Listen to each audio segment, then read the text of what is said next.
26岁不上班之苗寨早市赶集吃什么？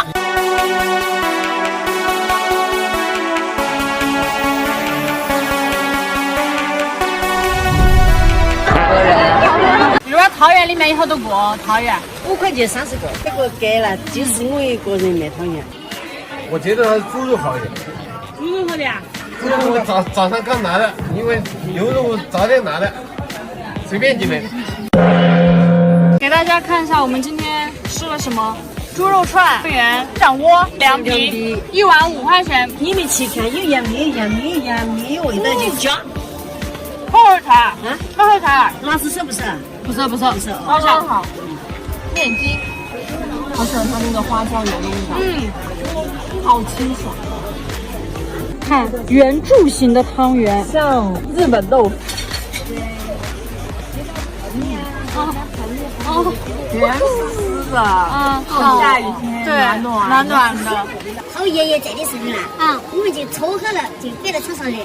现在他爷爷在了，因为自己我就撮的在这里边走边就散了。这个叫做灯盏窝，它应该泡，它叫做糯米团吧，酸角饭。其实这个灯盏窝它泡在那个粉里面，就是最好吃的。杏露汤汁啊，我们今天开了1个小时吧，开的路上有点怀疑，后面没有人。它在一个山上的一个镇里，1个多小时的上坡。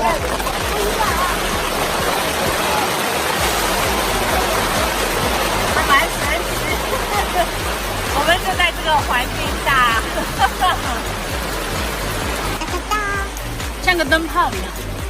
外面脆脆的那样，外面脆脆的，好香。地下淋巴高挂，篱笆。谁大清早的吃牛肉串呀？这是猪肉串，4坨瘦肉，1坨肥肉。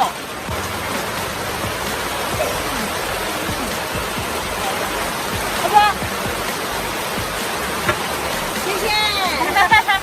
你看里面糯米、杂米、面粉都上了，分了，花多数了更多。挺好的，很好嘞，很活泼了。谢谢奶奶，谢谢。没有想过我们俩会在这种地方吃早饭吧？没有，我也没有想过。就是在这种地方，你就是有一种什么啊，就是真的就是没有生活压力，没有工作压力，什么买房买车，什么工作事业有成，身体健康，真的就够了。